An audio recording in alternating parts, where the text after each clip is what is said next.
हर्षित landmark, सपनों का घर जैसा आप चाहते हैं हम बनाते हैं। 1, 2 एवं 3 BHK ready position flats. Call 9827321321।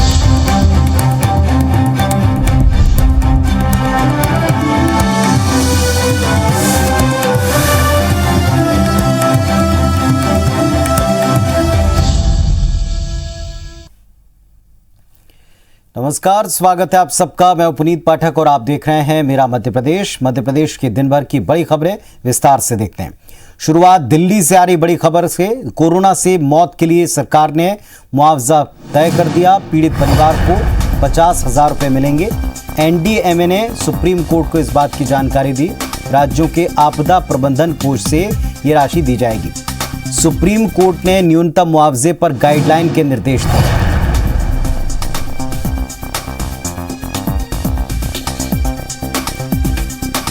राष्ट्रीय आपदा प्रबंधन अथॉरिटी की तरफ से ये तय हो गया पीड़ित परिवार को कितना मुआवजा दिया जाए। इस पर सुप्रीम कोर्ट में बात हुई और राज्यों ने के आपदा प्रबंधन कोष से 50,000 रुपये की राशि पीड़ितों के परिवार को मिलेगी। सुप्रीम कोर्ट ने न्यूनतम मुआवजे पर गाइडलाइन के निर्देश दिए हैं।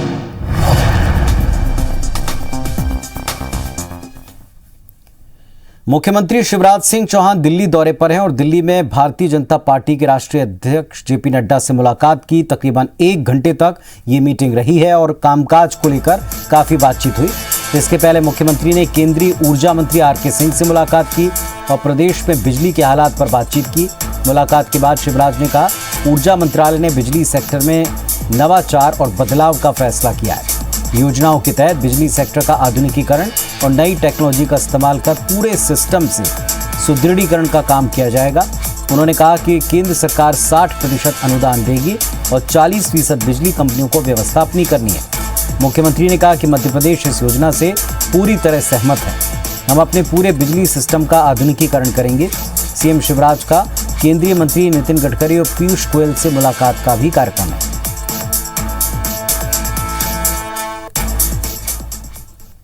प्रधानमंत्री जी ने, ऊर्जा मंत्रालय भारत सरकार ने बिजली के सेक्टर में आमूलचूल परिवर्तन करने का फैसला किया है। मध्य प्रदेश उस योजना से पूरी तरह से सहमत है और हम अपने पूरे बिजली के सिस्टम का आधुनिकीकरण करेंगे।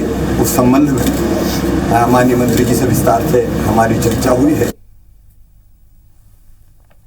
मध्य प्रदेश में होने वाले उपचुनाव को लेकर बीजेपी में बैठकों का दौर जारी है। इसी कड़ी में उपचुनाव में जीत की रणनीति बनाने के लिए भोपाल में बीजेपी की बड़ी मीटिंग हुई। प्रदेश अध्यक्ष वीरी शर्मा और प्रदेश प्रभारी मुरलीधर राव की मौजूदगी में अलग अलग संभाग के महामंत्रियों के साथ ये बैठक हुई। वीरी शर्मा ने बताया कि बैठक में पार्टी के आगामी कार्यक्रमों को लेकर समीक्षा हुई है। साथ ही उपचुनाव की तैयारी और प्रदेश के राजनीतिक हालात पर भी बात हुई। बैठक में 7 अक्टूबर तक चलने वाले सेवा समर्पण अभियान की समीक्षा हुई। बैठक में राष्ट्रीय संगठन मंत्री शिव प्रकाश, प्रदेश प्रभारी मुरलीधर राव, प्रदेश संगठन महामंत्री सुहास भगत और सह संगठन महामंत्री हितानंद शर्मा मौजूद रहे।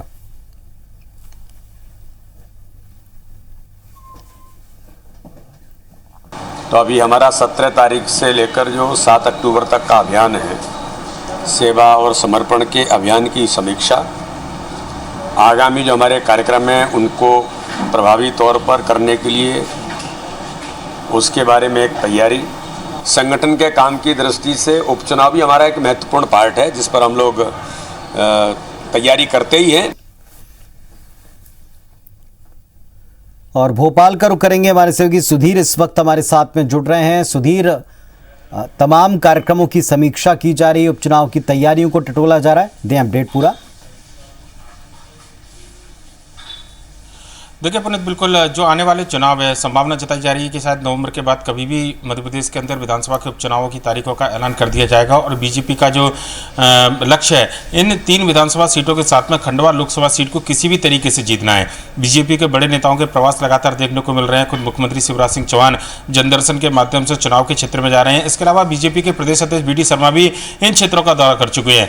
और उससे बड़ी बात, बीजेपी के जो प्रदेश के प्रभारी हैं मुरलीधर राव, उन्होंने बीते दिनों 2 विधानसभा जहां पर चुनाव होने हैं, रैगांव और पृथ्वीपुर, वहां पर कार्यकर्ताओं से जाकर जमीनी फीडबैक लिया था और उसके आधार पर जो रिपोर्ट संगठन की ओर से तैयार की जा रही है उसमें किस तरीके से सुधार किया जाए और कौन से ऐसे क्षेत्र के मुद्दे हैं जो चुनाव में हावी रह सकते हैं और कार्यकर्ताओं को किस तरीके से चुनाव में लगाना है, इन तमाम बिंदुओं को लेकर लगातार बीजेपी बैठक ले रही है। और आज भी जो फीडबैक लिया गया मुरलीधर राव के द्वारा उसके आधार पर पूरी बैठक यहां पर बुलाई गई, जिसमें बीजेपी के सबसे अहम जो पदाधिकारी जिनको माना जाता है, चाहे वो संभागीय संगठन मंत्री हो या फिर प्रदेश के महामंत्री हो, उनके साथ में बीजेपी के जो प्रदेश के अध्यक्ष बीडी शर्मा, प्रदेश प्रभारी मुरलीधर राव, इसके अलावा राष्ट्रीय सह संगठन मंत्री शिव प्रकाश की बैठक हुई है।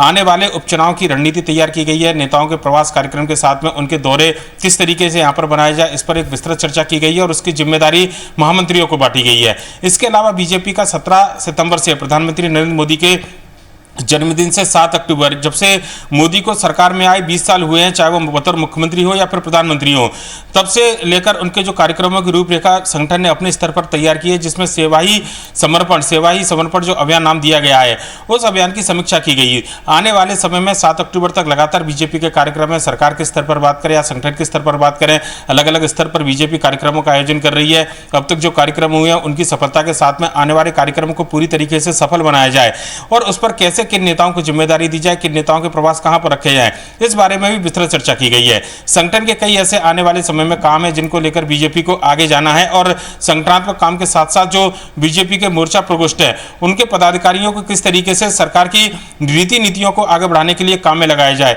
एक बृहद रूपरेखा तैयार हुई थी। तकरीबन 2 घंटे से ज्यादा यह बैठक चली, जिसमें इन तमाम बिंदुओं पर चर्चा हुई और उस लिहाज से बीजेपी की बैठक, खासकर आने वाले जो उपचुनाव है उसके लिहाज से बीजेपी की इस बैठक को काफी महत्वपूर्ण माना जा रहा है। पुनीत, बहुत शुक्रिया सुधीर आपका इस पूरे अपडेट के लिए। तो जैसा हमारे सहयोगी सुधीर दंडोतिया बता रहे हैं कि भारतीय जनता पार्टी में मीटिंग का सिलसिला और चुनाव की तैयारी के समकक्ष मद्देनजर इसे रखते हुए तमाम तरह की जिम्मेदारियां नेताओं को लगातार दी जा रही और समीक्षा हो रही।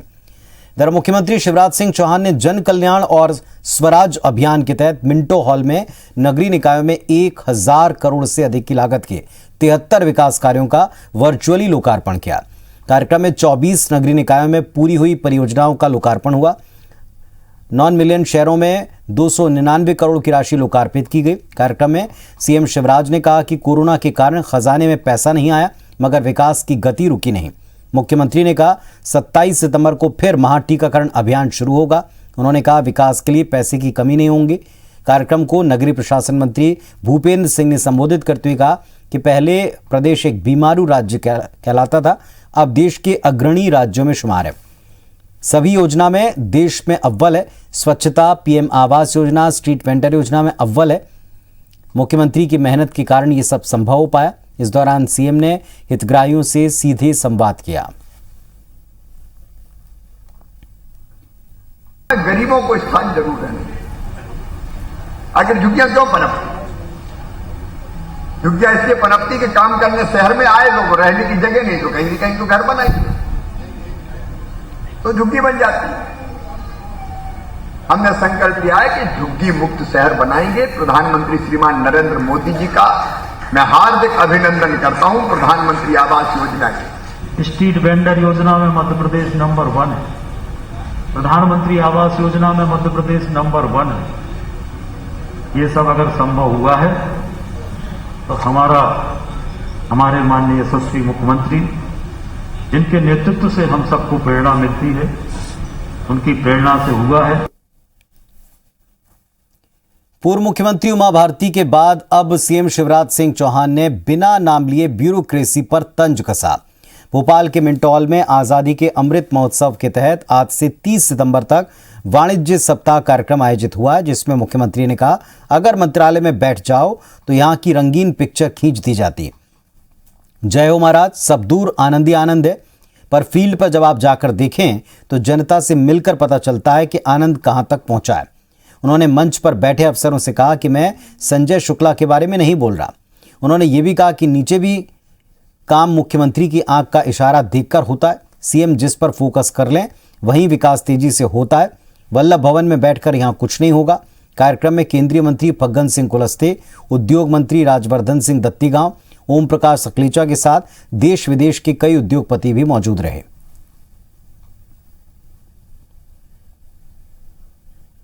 तो आप सेक्रेटरिएट में बैठ जाओ तो ऐसा रंगीन पिक्चर पेश होता है कि महाराज की जय हो। चारों तरफ आनंद की वर्षा हो रही है। जनता के बीच में जाते हैं तो वो आनंद कितना कहाँ पहुंच रहा है तो उसका भी अनुभव होता है। मैं संजय शुक्ला के बारे में नहीं कहता लेकिन कई बार जब जनता से बात करते हैं तो कई तरह की समस्या और खामियों का भी पता चलता है। ब्यूरोक्रेसी को लेकर दिए सीएम शिवराज के बयान को लेकर कांग्रेस ने घेरना शुरू कर दिया। कांग्रेस नेता नरेंद्र सलूजा ने बीजेपी पर ब्यूरोक्रेसी का अपमान करने का आरोप लगाया। आपको बता दें कि मुख्यमंत्री ने मंच से ब्यूरोक्रेट्स को लेकर तंज कसा था। कांग्रेस नेता नरेंद्र सलूजा ने इस पर कहा कि उमा भारती कहती हैं कि गलत है कि ब्यूरोक्रेसी सरकार चलाती, जबकि शिवराज जी कह रहे हैं कि ब्यूरोक्रेसी झूठा आनंद दिखाती है। कांग्रेस ने अब सवाल पूछा कि दोनों में से किसकी बात माने।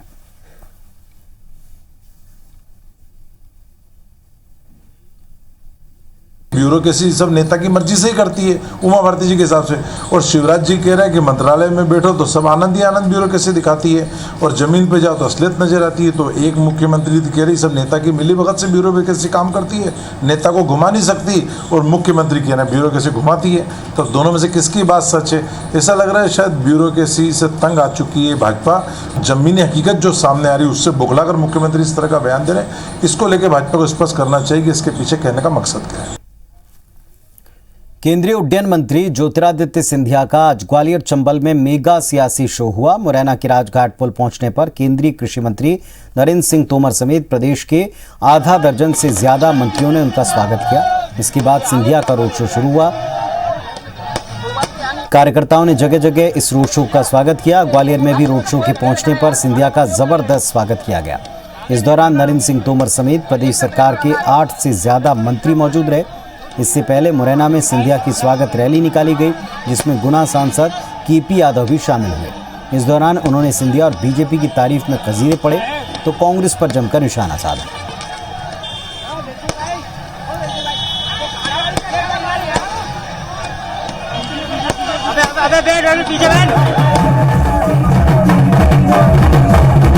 केंद्रीय उड्डयन मंत्री ज्योतिरादित्य सिंधिया ग्वालियर चंबल आए और ग्वालियर चंबल में जब उनका रोड शो निकला तो तकरीबन 300 जगहों पर उनका रोककर भव्य स्वागत करने का कार्यक्रम कार्यकर्ताओं का दिखाई पड़ा। और सिंधिया ने कहा वे लगातार काम करते हैं और जनता इस पर ध्यान देती है।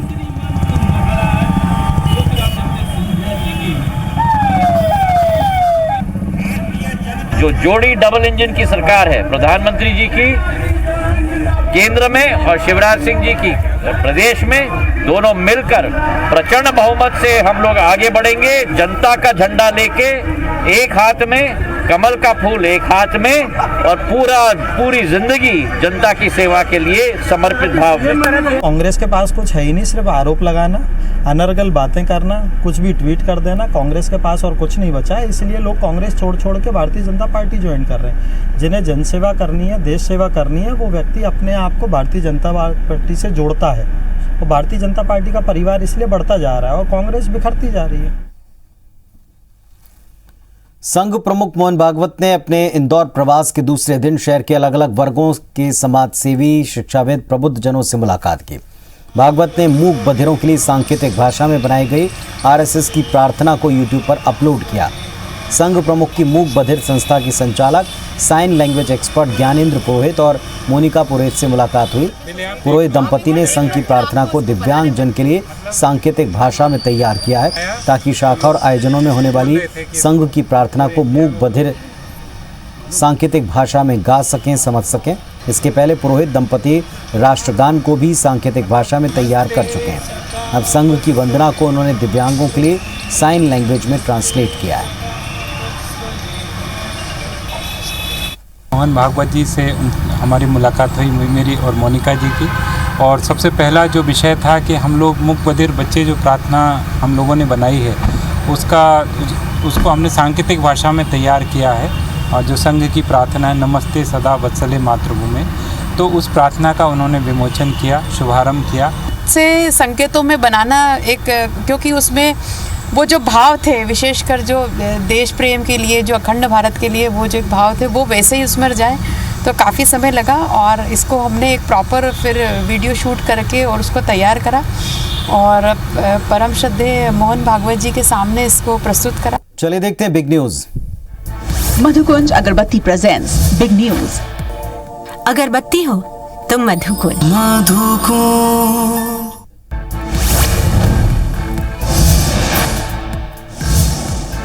महंत नरेंद्र गिरी को वाघंबरी मठ में भू समाधि दे दी गई। अंतिम प्रक्रिया नरेंद्र गिरी के सुसाइड नोट में घोषित उत्तराधिकारी बलबीर ने संपन्न कराई। इसके पहले उनके पार्थिव शरीर का स्वरूप रानी नेहरू हॉस्पिटल में 5 डॉक्टर्स ने पोस्टमार्टम किया। महंत नरेंद्र गिरी की मौत के मामले में आनंद गिरी को 14 दिन की न्यायिक हिरासत में भेजा गया है। इसके पहले महंत की मौत मामले में आनंद गिरी से 12 घंटे पुलिस ने पूछताछ की। वहीं आनंद गिरी ने कहा कि मुझे फंसाया जा रहा है। प्रधानमंत्री नरेंद्र मोदी आज अमेरिका के दौरे पर रवाना हो चुके हैं। कोरोना के बाद मोदी मार्च में बांग्लादेश के आज़ादी उत्सव में शामिल होने ढाका गए थे और इसके बाद उनका ये दूसरा विदेशी दौरा है। प्रधानमंत्री अमेरिका में कई कार्यक्रमों में शिरकत करेंगे।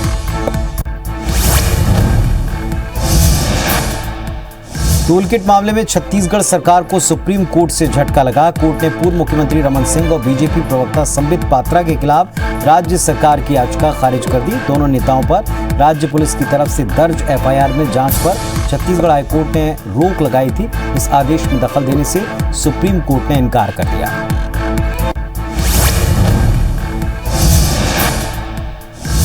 आईपीएल 2021 के फेज 2 पर कोरोना महामारी का साया मंडराने लगा। हैदराबाद के तेज गेंदबाज टी नटराजन कोरोना पॉजिटिव हो गए, जिसमें हैदराबाद के ऑलराउंडर विजय शंकर के अलावा 5 कोचिंग स्टाफ को आइसोलेशन में भेजा गया।